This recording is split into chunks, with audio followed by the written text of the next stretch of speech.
Halo, salam sehat. Ardi Sarjono di sini di podcast Petani Milenial Penggerak Pertanian Masa Depan. Happy banget karena sore hari ini kita berada di Joglo Nursery, adalah salah satu spot yang cukup nyaman untuk kita bisa menikmati bagaimana strategi dan juga inovasi petani milenial zaman sekarang. Salah satunya di sini adalah kebun aglonema. Seperti yang tadi Adi bilang, sore ini kita akan ngobrol terkait dengan bagaimana sebenarnya petani milenial ini menjadi penggerak pertanian masa depan, di mana Yogyakarta ini spotnya cukup sempit ya, berkaitan dengan bagaimana inovasi pertanian. Sudah ada di depan Ardi, ada Ketua Komisi B DPRD Kota Jogja yang sudah tidak asing lagi karena hampir setiap minggu kita podcast ya. Iya. Ada Pak Antoro, Bapak Susanto Dwi Antoro SE selaku Ketua Komisi B DPRD Kota Jogja. Selamat sore. Selamat sore, sehat selalu untuk seluruh sobat YK nih ya yang nanti akan menyaksikan podcast ini, semuanya akan diupload di YK TV. Kemudian ada juga sang owner ya. Ya, sang owner. Wah, agak-agak tegang ya sore-sore ya. Jadi sudah sore sebenarnya kita akan lebih santai lagi. Kita akan ngobrol dengan juga Mas Dimas Hendra Ardi Putra SE selaku Ketua Komda Petani Milenial Kota Jogja. Ya, selamat sore, Mas. Selamat sore, terima kasih. Ini tanamannya luar biasa mahal ya. Iya, luar Lumayan. biasa mahal. Melebihi apapun itu pokoknya. Oke, kita akan ngobrol terkait dengan petani milenial penggerak pertanian masa depan nih. Bicara tentang petani milenial. Nah, ini Mas Dimas dulu deh. Mas Dimas ini kan masuk petani milenial ya. Dan tadi kita sudah ngobrol, ternyata usianya Mas Dimas itu juga usia milenial. Kalau kita lihat dari pembagian generasi Z dan sebagainya, Mas Dimas masuk di milenial. Betul. Nah, ini Mas Dimas kan pelaku petani milenial. Petani milenial yang dimaksud Mas Dimas, menurut Mas Dimas seperti apa tuh? Nah, ini petani milenial itu untuk petani ya itu yang usianya 19 tahun sampai 39 tahun. Itu masuknya ke petani milenial. Dan biasanya kalau petani milenial itu harus orangnya udah bisa beradaptasi sama teknologi yang terbarukan, misalnya gitu. Ya seperti kita kayak ada teknologi baru, kita harus bisa menyesuaikan. Beda sama usia yang generasi yang 40 plus lah. Itu biasanya penyesuaiannya lebih bagus yang generasi milenial. Oke, gitu. Sama generasi X yang usianya di atas 40, harusnya kita yang milenial ini dan lebih maju lagi. Lebih adaptif. Lebih adaptif. Kita masuk milenial ya, Mas ya? Iya. Iya. Kita hampir sama lah. Hampir sama apanya? Umurnya. Sama yang Baiklah, kita masuk dalam milenial dan tentunya di masa kondisi yang lumayan sandwich generation nih ya. Ada generasi boomers, kemudian generasi milenial, Gen Z, sampai sekarang ada Gen Alpha juga nih ya. Ini menjadi tantangan kita juga. Dan tadi di-mention sama Mas Dimas bicara tentang petani milenial adalah harus bisa adaptif. Nah, Mas Dimas sendiri selama ini mengelola aglonema ini cukup mengeksplorasi banyak tentang digital platform. Ya, alhamdulillah udah bisa mengolah kayak gitu. Seperti kita misalnya kayak pemasaran kayak gitu juga, kita udah harus pakai digital platform yang lebih maju lagi, Mas. Misal kita buat konten-konten YouTube atau apapun itu, lewat Instagram bisa, lewat Facebook bisa. Jadi orang-orang yang mau maju itu harus mengikuti zaman yang terbarukan sekarang, Mas. Kayak gitu. Ya rata-rata kayak gitu. Dan termasuk si aglonema sendiri ini juga proses sellingnya juga sudah secara digital platform. Iya. Konten-konten apa yang biasanya dipakai di sini? Kita biasanya pembuatan kayak media bisa itu kita buatin konten, masukin ke mungkin ke IG kita, mungkin ke Facebook atau dan lain-lain. Terus nanti kita penjualan juga kita lewat situ juga, Mas. Jadi kita pembuatan media, kita mau motong caranya gimana bertaninya, gimana itu memperbanyaknya aglonema. Masalahnya kalau seperti kita yang nggak belajar untuk budidaya penyilangan itu, Mas, kita pakainya yaitu potong antara nunggu anak atau dan lain-lain itu. Nah itu kalau kita nunggunya model nunggu anak kan lama, biasanya kita cari informasi yang di media sosial dan lain-lain. Ya dari situ kita bisa belajar untuk yang lebih cepat gimana caranya gitu, Mas. Oke, melalui digital platform hanya sekedar bicara penjualan aja, tapi juga teknologinya, inovasinya di situ. Nah, ini Jogja nih, Bapak Antara. Kita selalu mention terkait dengan Yogyakarta. Ini kotanya kan luas banget dalam tanda kutip. Luas banget, sampai luasnya kalau bicara tentang pertaniannya juga luas banget dalam tanda kutip juga nih ya Pak ya. Dan tantangannya luar biasa nih. Nah, ini kalau bicara tentang petani milenial bergerak ya, ini sebagai sebuah inovasi di pertanian masa depan. Menurut Bapak ini bagaimana sih sebenarnya tantangan yang dihadapi sektor pertanian di Kota Jogja? Pertanian di Kota Jogja ini kan tidak boleh bicara produksi. Dalam kondak kutip juga ini Mas, kaitannya dengan hortikultur yang lainnya. Seperti yang dilakukan oleh Mas Dimas ini selaku Ketua Komda Kota Yogyakarta terkait dengan petani milenial, ya inilah pertanian Kota Yogyakarta yang sifatnya hobis, kemudian yang kedua inovatif. Betul. Nah, salah satunya mungkin hari ini tanaman hias. Kemudian ada juga hari ini kami mengharapkan muncul juga petani milenial yang bicara tentang pertanian pangan juga dengan mengadaptasi kondisi kejogjaan. Lahan sempit bisa memproduksi kebun sayur, kemudian bisa olahan pangan. Nah ini kan konteksnya adalah Dinas Pertanian dan Pangan, sehingga harapan saya contoh-contoh seperti ini harus kita perhatikan. Dalam hal ini pemerintah Kota Yogyakarta di Dinas Pertanian dan Pangan harus konsentrasi. Kalau tidak seperti Mas Dimas dan teman-teman milenial yang lainnya, siapa yang akan meneruskan? Betul. Terkait dengan dunia pertanian. Sehingga kita merubah mindset. Kalau mungkin daerah lain masih bisa bicara petani itu kan bawa cangkul. Betul. Itu kan bawa angkong, bawa yang lain-lain. Tapi hari ini dengan kondisional seperti ini, ayo. Sehingga ini tidak hanya tugasnya Dinas Pertanian, tapi juga saya rasa teman-teman yang ada di zona pendidikan juga harus concern dong. Kita deteksi hari ini ada berapa sih universitas yang punya fakultas pertanian. Yes. Kemudian ada dan concern ya. Ya, concern di pertanian agar hari ini saya rasa sudah tidak ada kata malu lagi untuk menjadi penyandang sebagai petani. Betul. Dan sudah nggak zaman lagi kalau bilang profesi seorang petani itu nggak prestisius. Ya. Apalagi sekarang hidup di kota Jogja yang notabene pertanian itu adalah salah satu bidang yang terus bergulir.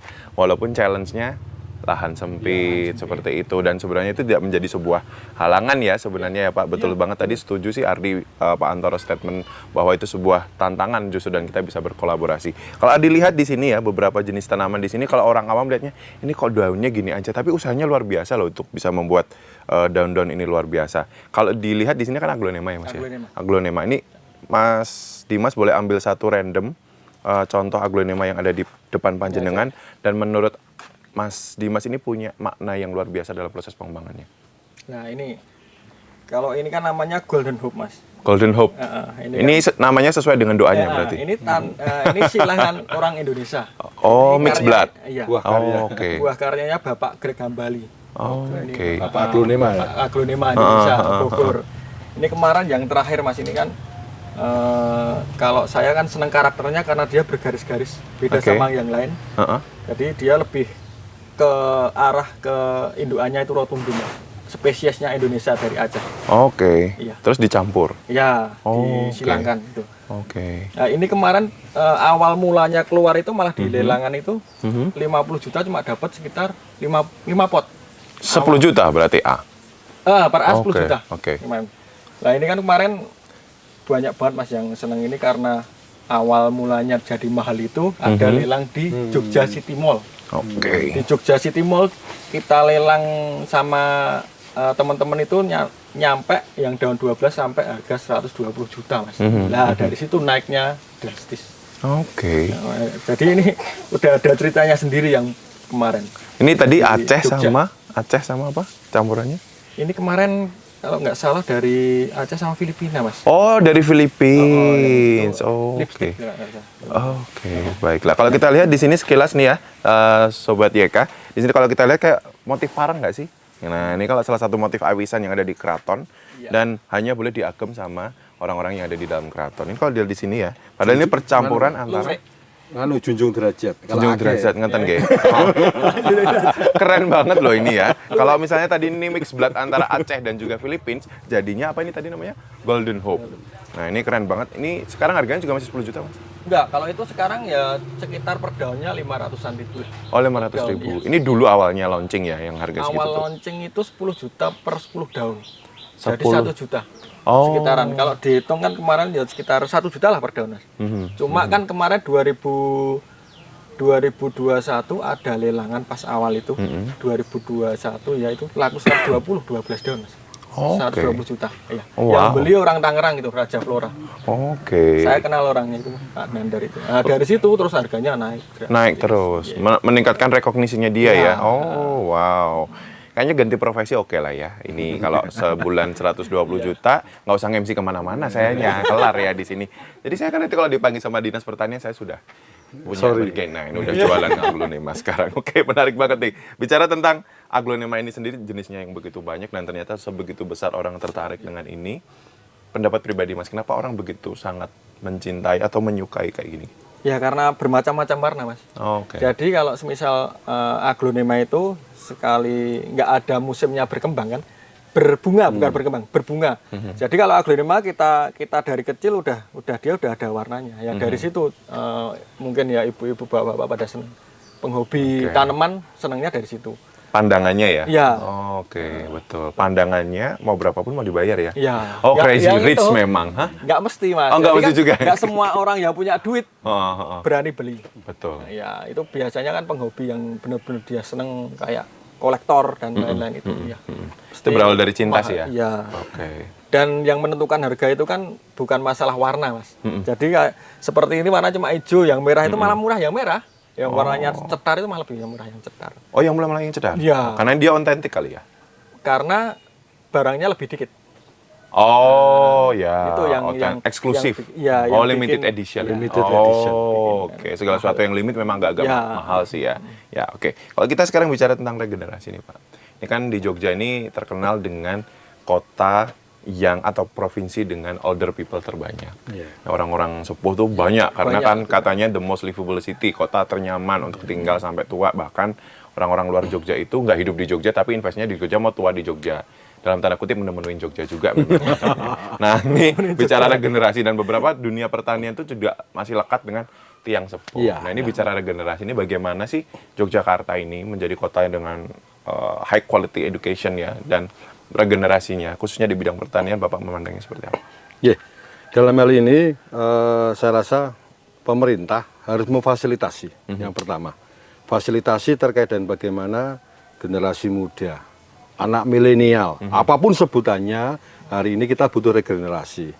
Kalau kita hanya konvensional, Ya. ini dulu, ya tidak akan maju namanya dunia pertanian. Oke. Hari ini dibuktikan ketika hari ini ada teman-teman yang concern di aglonema, kemudian ada yang di dunia perikanan, Hidroponik kemudian pertanian sayur hidroponik, Betul. kemudian olahan pangan, anggrek dan lainnya. Satu hal yang hari ini harus diperhatikan adalah bagaimana pemerintah menyediakan sarana dan prasarana. Tadi disampaikan oleh Mas Dimas, aglonema ini dimunculkan, dimix, silang ini oleh Pak Greg Hambali. Oke. Nah, ini kan kaitannya dengan hari ini kita butuh fasilitas dong laboratorium. Ya. Kenapa sih tidak? Ya. Sering saya sampaikan ketika rapat di Dinas Pertanian dengan Pangan, dengan beberapa teman-teman stakeholder pertanian, ke depan mulai kemarin dan hari ini harusnya sudah siap. Namanya Kota Yogyakarta adalah kota seed center, kota pusat perbenihan. Apapun itu tanaman flora, ini harus sentralnya di sini. Dan pusat pembuat harga. Iya. Betul sih ya, karena inovasinya luar biasa Nanti sih ke ya. depannya kita akan menentukan. Oke. Mas Dimas ini hari ini boleh secara promosi tapi juga harus concern ngomong harus ada produk identik. Kalau boleh bilang hari ini produk unggulan daerah. Oh, oke. Ya, dunia pertanian apa? Hari ini kan kita belum menentukan ini. Belum. Floranya apa? Kalau dulu namanya Sri Rezeki ya Mas. Ya? Rezeki ya, awal mula Sri Rezeki. Tapi hari ini ketika kekinian produknya teman-teman ini harus ada monumental dong. Iya dong. Ayo, kalau memang ya ayo kita sikapi. Kita bikin, kita anggarkan yang namanya laboratorium khusus untuk aglonema. Kenapa tidak? Next baru itu kita akan berdayakan kawan-kawan. Saya rasa mungkin akan menarik. Dunia terkait dengan kampus, akademik itu juga akan menyorot ke kita juga. Betul. Sehingga akan banyak anak-anak yang tertarik pada concern di dunia pertanian. Betul. Masuk di fakultas ataupun di jurusan pertanian sudah nggak ragu-ragu lagi. Karena kita sudah mengklaim bahwasanya kita menjadi kota atau pusat perbenihan yang di Kota Yogyakarta. Tidak hanya tanaman hias, tapi buah dan lain-lainnya. Nah, mau nanam kita susah. Padi pun harus muncul produknya yang identik dengan Kota Yogyakarta. Betul, betul. Jadi otentik ya. Iya. Otentik dan semuanya itu berpusat dari Jogja.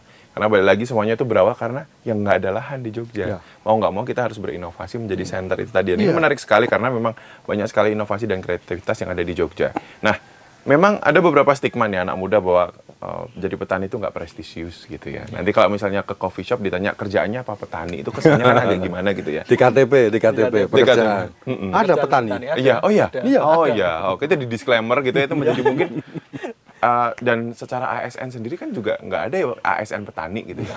Adanya adalah ASN di Dinas Pertanian, jadi bukan petaninya itu sendiri. Dan anyway, itu kadang kan menjadi sebuah stigma ya dan juga challenge tersendiri. Padahal di sini sudah ada contoh jelasnya Mas Dimas yang menikmati dunia pertanian, tetap sukses dan no concern terkait itu. Nah ini kalau teman Bapak dan Mas Dimas melihat bagaimana sih sebenarnya menurut Bapak di tahun 2023 anak muda ini biar nggak ngerasa terstigma jadi seorang petani itu sense of apa yang biar dia ini juga prestisius nih gitu. Ya memang kita harus mengenalkan memang harus mengenalkan dan harus kita beritahu. Yo enggak nek ngarani ora jelas-jelas ya enggak bosan-bosan buat kasih tahu. Istiqomah. Ya, kalau bahasanya SDG ya sustainable gitu ya. Memang harus rajin ngasih tahu kalau di dalam kota karena memang untuk pertanian kota itu ya tahu sendiri Mas, kayak pekarangan sekarang pada dibuat rumah. Betul. Terus kita mau nanam di depan rumah ya. Kalau nggak maksimal nggak mungkin juga. Cuma mereka terus mungkin sekedar hobi terus kita tarik ke mau disuruh untuk bertani pun ya pada ragu-ragu akhirnya karena lahan itu tadi memang. Iya, jadi ya memang walaupun lahan itu terbatas ya kita harus kasih tahu dikit-dikit nggak apa-apa. Berproses. Ya berproses kayak gitu.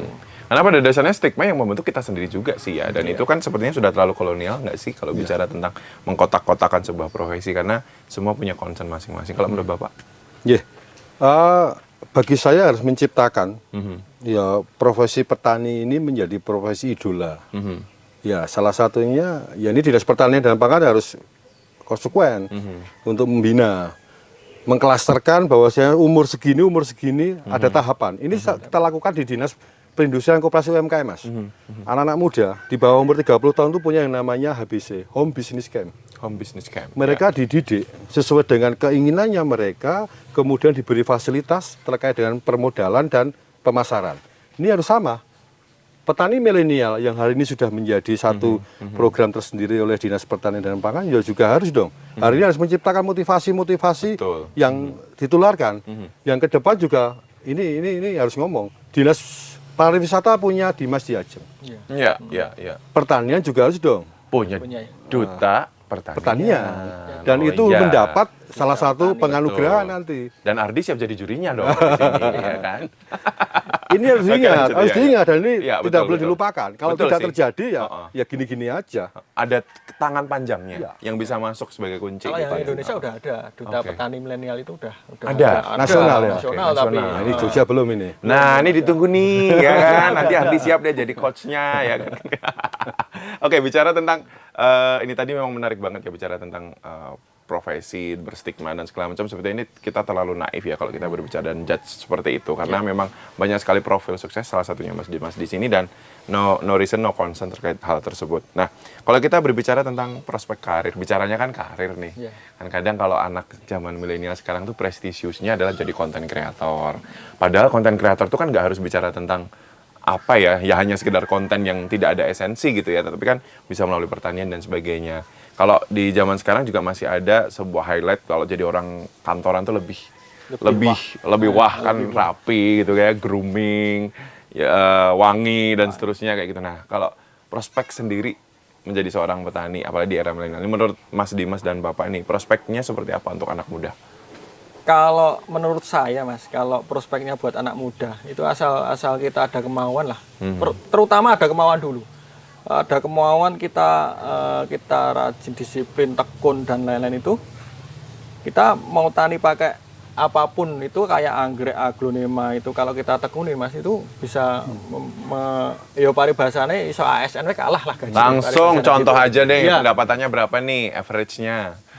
Nah kan to the point, anak-anak Gen Z itu nggak suka hal-hal yang agak-agak gray area. Sukanya langsung to the point. Kalau bicaranya adalah prospek berarti outcomes. Outcomes-nya apa?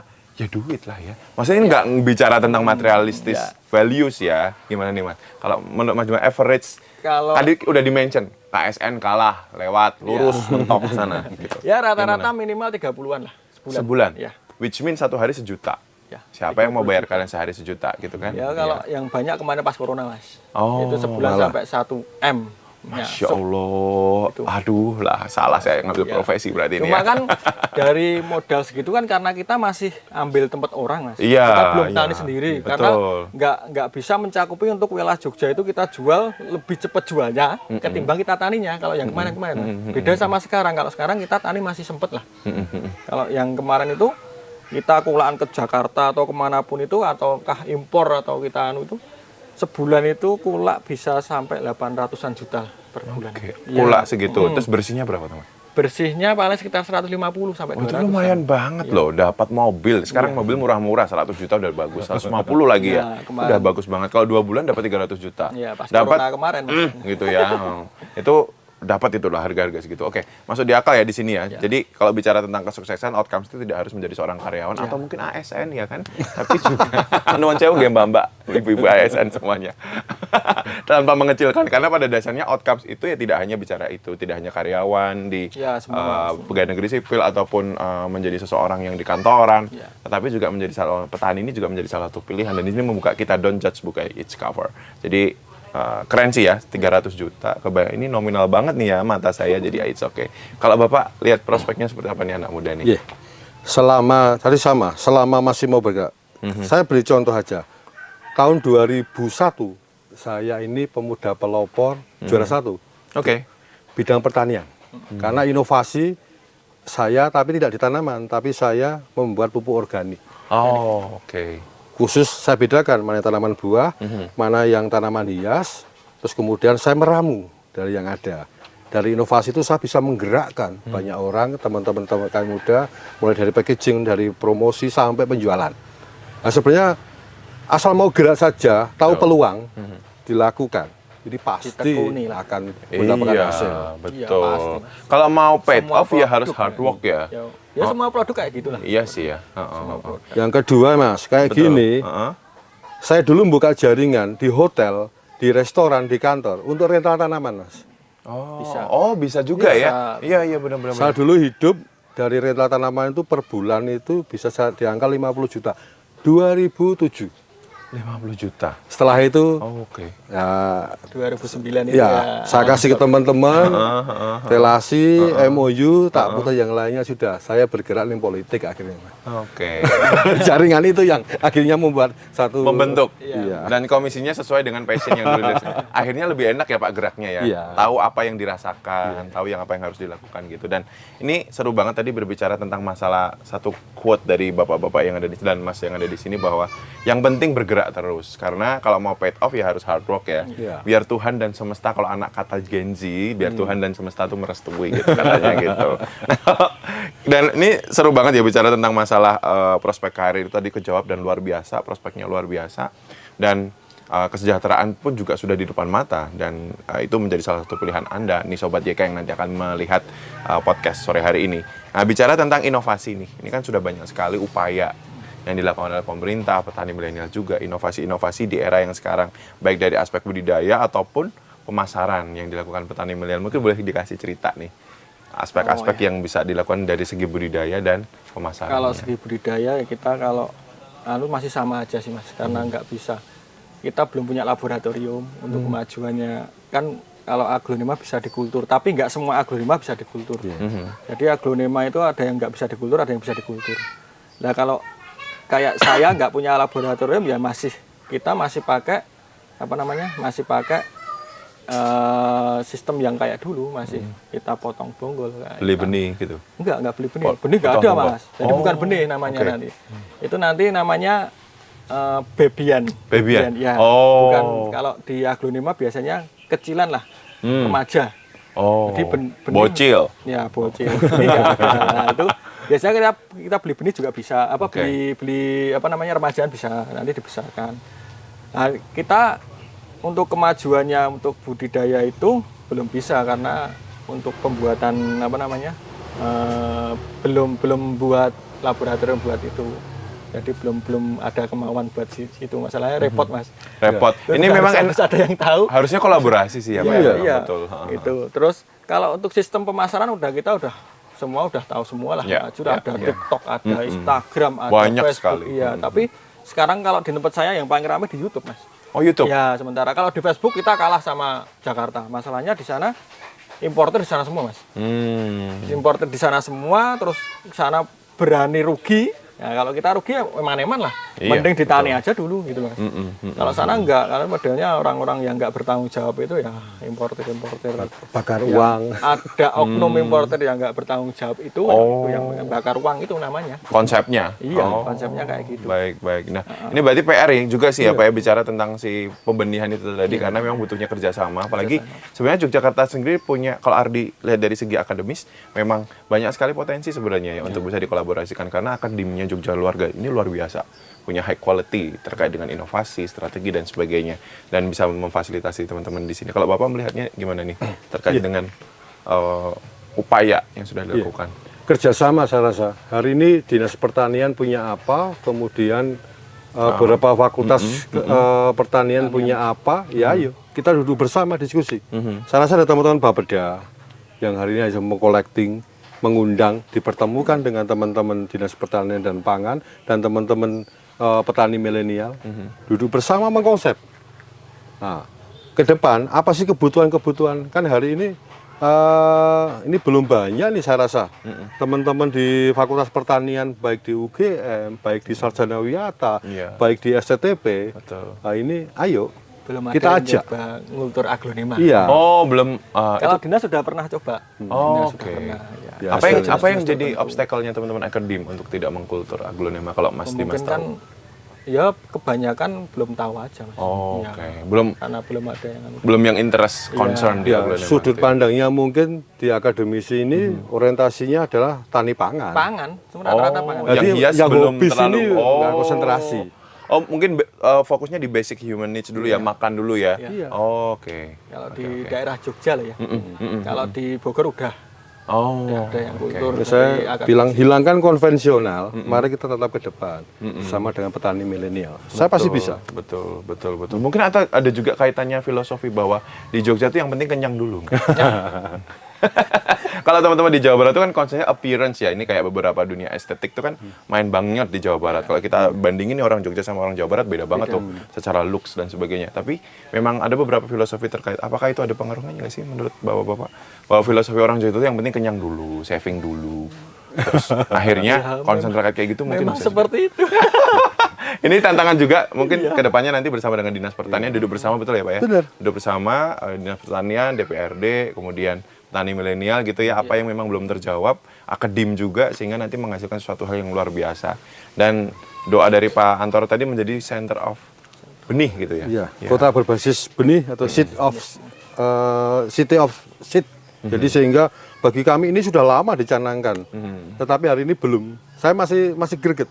Walaupun hari ini di Dinas Pertanian Pangan sudah melakukan sertifikasi tanaman buah dan lainnya, tapi kenapa tidak yang hari ini tanaman hias yang sifatnya hobis ini juga dikembangkan. Betul. Saya pengen center trennya ada di kota Yogyakarta, tidak di kota yang lainnya. Wih, Itu juga akan tepuk tangan. mendatangkan wisatawan ke sini loh. Iya. Pasti, apalagi kan ini ya banyak sekali hal yang bisa dieksplorasi ya dari Jogja. Kalau sudah terkenal kota budaya segala macam, dan pertanian menjadi salah satu daya tarik wisata yang lainnya begitu. Bicara tentang pertanian di Yogyakarta ini emang nggak ada habisnya sih ya, karena bicara Yogyakarta sendiri yang berawal dari lahannya yang sempit, inovasi terus mencoba digalakkan melalui petani milenial, melalui pemerintah, dan upaya-upaya dinas pertanian yang perlu kita dukung juga agar pertanian ini menjadi salah satu bidang yang common juga. Tidak menjadi satu hal yang tidak ada stigma-stigma prestisius dan tidak prestisius, tapi menjadi salah satu profesi yang jadi pilihan juga.